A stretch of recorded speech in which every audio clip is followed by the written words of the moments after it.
ত্রিপুরার জনপ্রিয় বিধায়ক সুরজিৎ দত্ত, শোকাহত ত্রিপুরার মুখ্যমন্ত্রী। আজ রাষ্ট্রীয় শোক ঘোষণা। মৃত্যুর সাথে যুদ্ধে অবশেষে হার মানলেন আগরতলা রামনগর বিধানসভা কেন্দ্রের বিধায়ক সুরজিৎ দত্ত।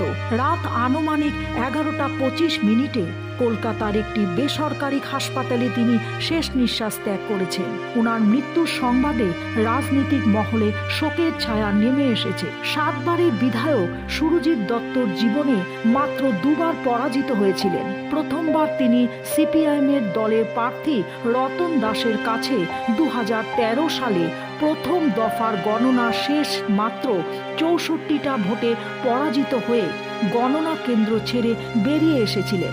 আজ দ্বিতীয়বার তিনি পরাজিত হয়েছেন মৃত্যুর কাছে।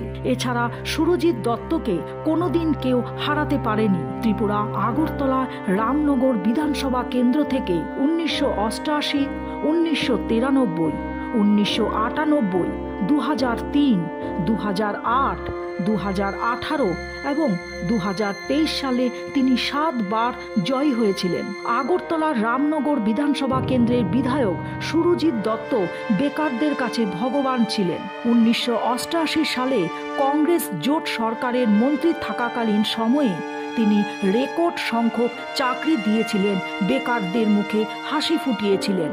এছাড়া অন্নপ্রাশন থেকে শুরু করে শ্রাদ্ধ, বিয়ে থেকে চিকিৎসা, প্রতিটি ক্ষেত্রে তিনি গরিব মানুষের সহযোগিতা করে গেছেন। তার দরবার থেকে কেউ কোনোদিন খালি হাতে ফেরেনি, যার জন্য ত্রিপুরার 60টি বিধানসভা কেন্দ্রে সুরজিৎ দত্তের ঘনিষ্ঠ সমর্থক রয়েছে।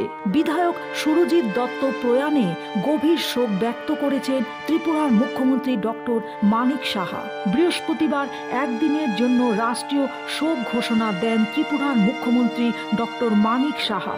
মুখ্যমন্ত্রী ছাড়াও ত্রিপুরার প্রাক্তন মুখ্যমন্ত্রী তথা রাজ্যসভার সাংসদ বিপ্লব কুমার দেব, পর্যটন মন্ত্রী সুশান্ত চৌধুরী, বিজেপি সভাপতি রাজীব ভট্টাচার্য, কেন্দ্রীয় প্রতিমন্ত্রী প্রতিমা ভৌমিক, ত্রিপুরার প্রদেশ বিজেপির সাধারণ সম্পাদিকা পাপিয়া দত্ত সহ সকল রাজনৈতিক নেতৃত্বরা বিধায়ক সুরজিৎ দত্তের মৃত্যুতে গভীর শোক ব্যক্ত করেছেন।